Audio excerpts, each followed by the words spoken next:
Hi guys, இந்த வீடியோவில் scam 2003 சீரீஸோட episode 10, அதாவது லாஸ்ட் எபிசோடோட கதையை தான் பார்க்க போகிறோம். இதுக்கு முன்னாடி நம்ம 9 எபிசோட்ஸையும் ஆல்ரெடி அப்லோட் பண்ணியாச்சு. அதை பார்க்காதவங்க கீழே டிஸ்கிரிப்ஷனில் லிங்க் கொடுத்துருக்கேன், அதை போய் செக் பண்ணி பாருங்கள். அப்போ தான் இந்த கதை உங்களுக்கு புரியும். சரி, ஓகே, இந்த எபிசோடுக்குள்ளே போகிறதுக்கு முன்னாடி நம்ம சேனலை பார்த்துட்டு இருக்கவங்க சப்ஸ்கிரைப் பண்ணிவிட்டு லைக்கை போட்டு விட்டுருங்க. வாங்க இப்போ இந்த வீடியோக்குள்ளே போகலாம். இந்த எபிசோடோட ஸ்டார்டிங் சீனில் அதான் சஞ்சய் சிங்னு ஒரு ரிப்போர்ட்டர் இருந்தார்ல, நம்ம போன எபிசோடில் பார்த்துருப்போம். ஜெய் சிங் அவருக்கு கிடைச்ச ஒரு ரிப்போர்ட்டை வந்து ப்ரெஸ் ரிப்போர்ட்டருக்கு கொடுத்துருப்பாரு. அந்த ரிப்போர்ட் எடுத்துட்டு போய் இவர் இன்டர்வியூலாம் பண்ணி அதான் அவங்க டிவி சேனல் மூலமா லைவ்ல பீப்புளுக்கு அதை போட்டு காமிச்சிருப்பாரு. ஸோ இந்த ரிப்போர்ட்டை இப்போ அவர் வந்து கோர்ட்ல சப்மிட் பண்ணியிருக்காரு போல. அவர் கூட ஒரு மினிஸ்டரும் வந்திருக்காரு. அங்கே வந்து ப்ரெஸ் மீடியான்னு நிறைய பேர் வந்திருக்காங்க. அவங்க கிட்ட அவங்களாம் பதில் சொல்லிட்டு இருக்காங்க. இந்த மாதிரி நம்ம கிட்ட இந்த ரிப்போர்ட் கிடைச்சிருக்கு, இதுக்கான ஆக்ஷன் வந்து கூடிய சீக்கிரமாகவே எடுக்கப்படும் அப்படின்ற மாதிரி சொல்லிட்டு இருக்காங்க. அப்படியே கட் பண்ணா இன்னொரு பக்கம் அந்த மல்யுத்த போட்டி நடந்துட்டு இருக்கு. அந்த இடத்துல வந்து நம்ம பாம்பே மினிஸ்டர் இருக்கார்ல, அவரும் அவர் பக்கத்தில் அந்த கமிஷனர் சூரியும் உட்காந்துருக்காரு. அப்போ கமிஷனர் சூரி இந்த மாதிரி இந்த ரிப்போர்ட் லீக் ஆயிடுச்சு அப்படின்னா அவ்வளோதான், நம்மளோட என் பேரும் கெட்டு போயிடும். ஆல்ரெடி நான் இப்போ தான் வந்து ரிட்டையர் ஆகலான்னு இருக்கேன். இந்த காலத்தில் போய் என் பேர் கெட்டு போச்சுன்னா அவ்வளோதான், என்னோட மோசமாயிடும் என்னோட வேலை அப்படின்ற மாதிரி சொல்கிறாரு.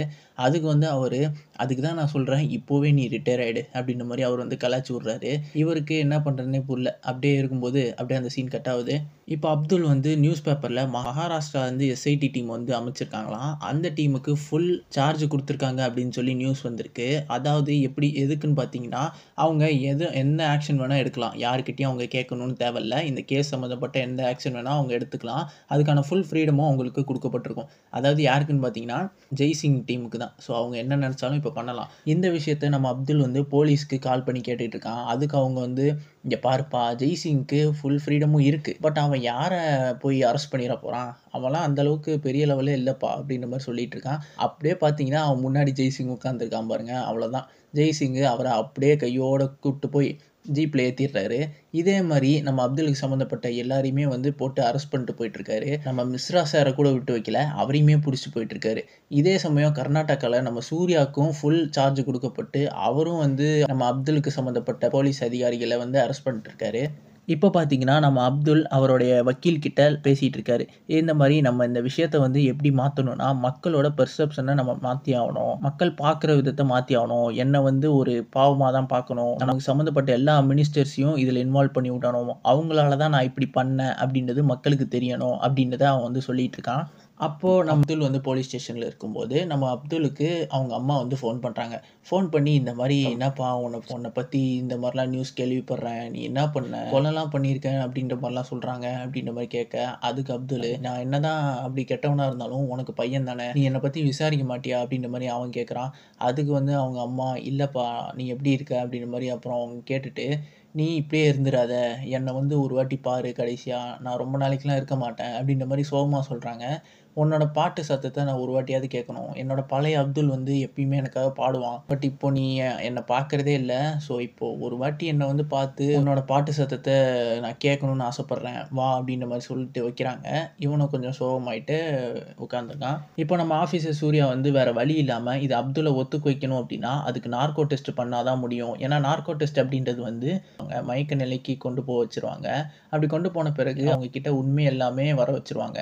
அதாவது அவங்க கேட்குற கேள்விக்கு எல்லாமே அவங்க உண்மையாக பதில் சொல்லுவாங்க. அந்த மாதிரியான ஒரு டெஸ்ட்டு தான் அது.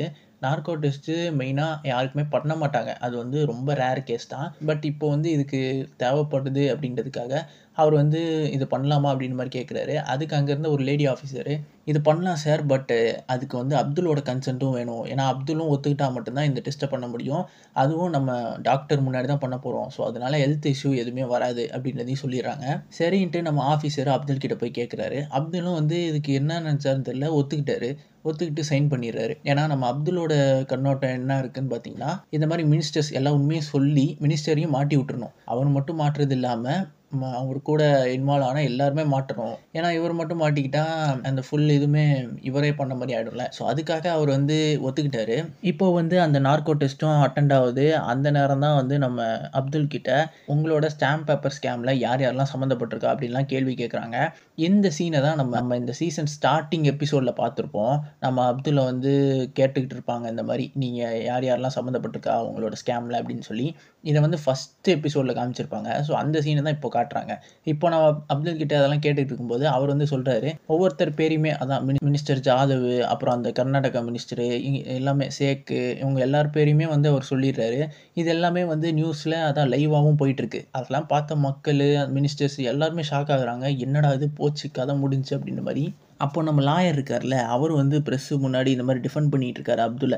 அப்துல் வந்து அவர தானாலாம் பண்ணல. அவரு இந்த மாரி மினிஸ்டர்ஸ் எல்லாரும் தூண்டுதலால தான் அவர் வந்து இப்படி பண்ணியிருக்காரு அப்படின்னு, இதுக்கு எல்லாத்துக்குமே காரணம் அந்த பல பொலிட்டீஷியன்ஸ் தான். அவங்களோட பேர்லாம் இப்போ வெளிவரும் இந்த கேஸு போன பிறகு அப்படின்ற மாரி சொல்றாரு. இந்த சமயம் நம்ம அப்துல்லோட அம்மா இருக்காங்கல்ல, அவங்க ரொம்பவே உடம்பு சரியில்லாம அங்கேயே வந்து இறந்துடுறாங்க. அதான் அவங்களோட கடைசி ஆசையும் நிறைவேறல. அப்துல் அவங்கள போய் பார்க்கவே இல்ல. பட் இப்போ வந்து அவங்களோட ஃபனரல் அதான் அடக்கம்லாம் பண்ணி முடிச்சுட்டாங்க. அப்போ அவங்க தம்பி வந்து அங்க நின்னுட்டுருக்கான் சலீமு. அந்த நேரம் நம்ம அப்துல் அப்பதான் போறாரே. அப்ப அவன் தம்பி வந்து, "நீ வருவேன்னு நான் பார்த்துக்கிட்டே இருந்தேன். பட் நீ வரவே இல்ல. அதனால தான் நாங்க அம்மாவ நேரம் போயிடுச்சு அப்படின்னு சொல்லி அடக்கம் பண்ணிட்டோம்." அப்படின்ற மாரி சொல்றான். அதுக்கு அப்துல் வந்து, "இந்த மாரி இடத்துலயா அடக்கம் பண்ணுவீங்க? நம்ம அம்மாவ ஒரு புனிதமான இடத்துல அடக்கம் பண்ண வேணாமா?" அப்படின்ற மாரி சொல்றான். அதுக்கு இவன் வந்து, "அதுக்கு நீ வந்து பார்த்துருக்கணும்டா. அம்மாவோட கடைசி காலம் வரை நான் அவங்க கூட இருந்தேன். நீ இருந்தியா?" அப்படின்ற மாரி அவன் வந்து கோவமா பேசுறான். "எல்லா பணமும் உன்கிட்ட தான் இருக்கு. என்கிட்ட எதுவுமே இல்ல. அப்படி இருந்துமே நீ இங்க அம்மாவுக்காக வரவே இல்ல. பார்க்க கூட இல்ல. இல்ல அம்மாவுக்காக செய்ற இந்த செலவெல்லாம் நீ பார்த்துக்கிட்டியா என்ன?" அப்படின்ற மாரி கேட்குறான். அதுக்கு அப்துலுக்கு என்ன சொல்லணும்னே தெரியல. அப்போ சலீம் வந்து, "இங்க நான் செலவு பண்ணதெல்லாம் நீ என்கிட்ட திருப்பி குடு" அப்படின்ற மாரி அவன் கேட்குறான். அதுக்கு அப்துல் வந்து, "ஏன்டா அம்மாவோட அடக்கம் பண்ண இடத்துல வந்து இந்த செலவ பத்தி பேசுவியா? காச பத்தி பேசுற?" அப்படின்ட்டு அவன் வந்து அப்துல் வந்து சண்டை போடுறாரு. அப்படியே 2 பேருக்கு இடையில கொஞ்சம் சண்டையாவுது. இப்போ அப்துல் வந்து கஸ்டடியில இருக்காரு. அவர்கிட்ட போய் நம்ம சூர்யா ஆஃபீசர் சூர்யா வந்து பேசுறாரு. அப்போ அப்துல் வந்து, "நான் இந்த மாரி என்னோட பயோகிராஃபி ஒரு புக்கா எழுதலான்னு இருக்கேன். அதுல நீங்க யார் யாரெல்லாம் அரெஸ்ட் பண்ணணும்னு நெனச்சீங்களோ அவங்களோட எல்லா டீட்டெயில்ஸும் இருக்கும். என்னோட கேஸ்ல சம்மந்தப்பட்ட எல்லாருடைய பேருமே அதுல இருக்கும். நீங்க அத யூஸ் பண்ணி உங்களுக்கு என்ன பண்ணணுமோ பண்ணிக்கோங்க." அப்படின்றத வந்து நம்ம அப்துல் வந்து சொல்லிட்டு இருக்காரு. சரி ஓகேன்னு நம்ம சூர்யாவும் அதுக்கு ஒத்துக்கிறாரு. ஆனா உங்களுக்கு நான் எந்த இதுவுமே பண்ண முடியாது. நீங்க என்னதான் இப்படி ஹெல்ப் பண்ணாலும், எனக்கு வந்து நான் பெரிய ஹெல்ப்லாம் பண்ண முடியாது அப்படின்றத ஆஃபீசர் சூர்யா சொல்லிட்டு போறாரு. இப்போ அந்த மும்பை மினிஸ்டர்ஸ்லாம் சேர்ந்து இந்த கேஸ வந்து ஆஃபீசர் சூர்யா, ஜெய்சிங் கிட்டேருந்து விலகணும் அப்படின்னு சொல்லி, இத வந்து ஒரு நேஷனல் ஏஜென்சி கிட்ட குடுத்துடுறாங்க. இவங்க எல்லாருமே ஸ்டேட் ஏஜென்சி ஓகேவா? நம்ம மகாராஷ்டிரா ஏஜென்சிலேருந்து ஜெய்சிங் வந்திருப்பாப்படி. அப்புறம் வந்து நம்ம சூர்யா வந்து கர்நாடகா ஏஜென்சிலேருந்து வந்திருப்பாரு. ஸோ இவங்க 2 பேருமே ஸ்டேட் ஏஜென்சி. பட் இந்த கேஸ வந்து இப்போ நேஷனல் ஏஜென்சிக்கு மாத்துனதுனால இவங்க 2 பேரால எந்த ஆக்ஷனும் எடுக்க முடியாது. ஸோ அந்த மாரி மாத்தி விட்டுறாங்க.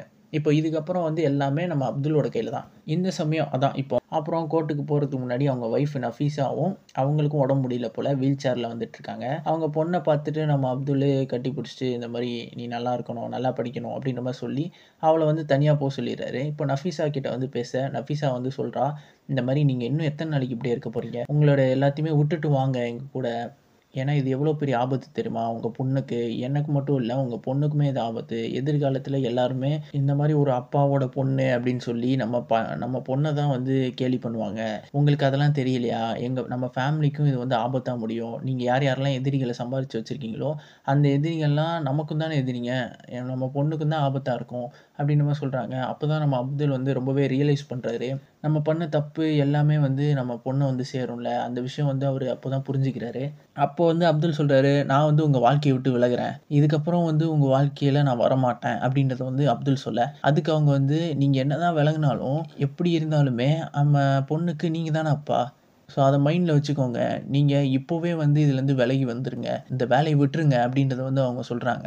அப்துல் ரொம்பவே சோகமாயிடுறாரு. கோர்ட்ல அந்த கேஸும் வந்து இப்போ நடக்குது. அப்போ வந்து நம்ம ஜட்ஜு, "நீங்க ஏதாவது சொல்ல விரும்புறீங்களா?" அப்படின்ற மாரி கேட்க, அதுக்கு அப்துல் வந்து, "இந்த எல்லா ஸ்கேமுக்குமே நான் ஒருத்தன் தான் காரணம். வேற யாருமே காரணம் கிடையாது. அங்க நாங்க நார்கோ டெஸ்ட் எடுத்தோம்ல, அந்த நார்கோ டெஸ்ட் கூட ஃபேக் ஃபுட்டேஜ் தான். அது எல்லாமே எடிட்டிங்கு.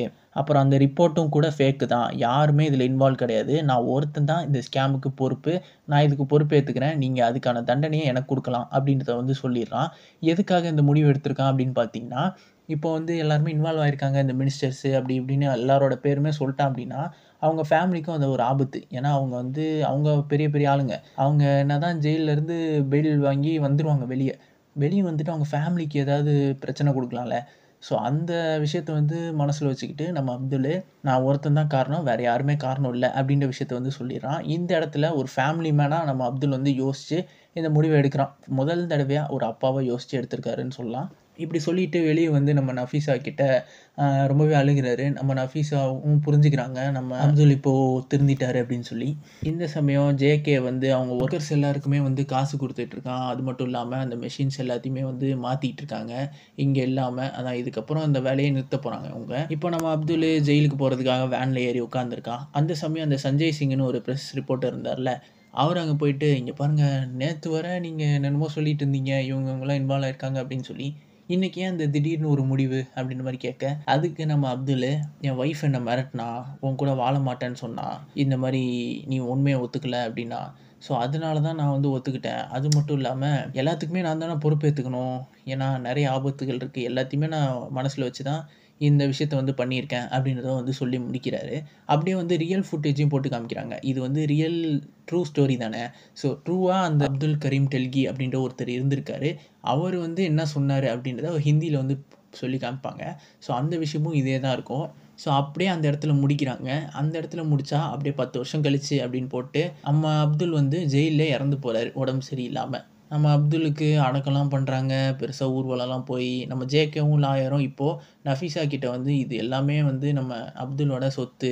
ஸோ இது இப்போது உங்ககிட்ட தான் ஹேண்ட் ஓவர் பண்ணுறோம் அப்படின்றத சொல்ல, அதுக்கு வந்து நஃபீஸா வந்து அது வேணாம் எங்களுக்கு, இந்த இந்த மாதிரி சம்பாரித்த சொத்துக்கள்லாம் எங்களுக்கு தேவையில்ல அப்படின்ற மாதிரி சொல்ல, இப்போது வந்து நம்ம நஃபீஸா என்ன பண்ணுறாங்க, இந்த சொத்துக்கள் எல்லாத்தையுமே கவர்மெண்ட் கிட்ட போய் ஒப்படைச்சிடுறாங்க. இந்த விஷயத்த வந்து நீங்களே பார்த்துக்கோங்க, நாங்கள் வந்து கவர்மெண்ட் கிட்ட ஒப்படைச்சிக்கிறோன்னு சொல்லி கோர்ட்டில் எழுதி அதை வந்து ஒப்படைச்சிட்டு வந்துடுறாங்க. ஸோ இதோட இந்த எபிசோடு, அதான் இந்த சீரீஸையும் முடிக்கிறாங்க. இது வந்து ரியலாகவே நடந்த ஒரு விஷயம். நம்ம அப்துல் கரீம் டெல்கி அப்படின்றவர் இது இவ்வளோ ஸ்கேமை பண்ணியிருக்காரு. கடைசியாக வந்து அவரே உண்மையை ஒத்துக்கிட்டு இந்த மாதிரி ஜெயிலுக்கு போய் செத்துருக்காரு. அதுக்கப்புறம் அவங்க ஒய்ஃபு உண்மையிலே அவங்களோட அதான் அவங்கக்கிட்ட இருந்த எல்லா ப்ராப்பர்ட்டிஸுமே கவர்மெண்ட் கிட்ட எழுதி கொடுத்துட்டாங்களாம். ஸோ அந்த கதை தான் இப்போது ஒரு சீரீஸாக மாறியிருக்கு. ஓகேவா, ஒரு வழியாக இந்த சீரீஸை முடிச்சாச்சு. நீங்கள் என்ன நினைக்கிறீங்க, இந்த சீரீஸ் எப்படி இருந்துச்சு?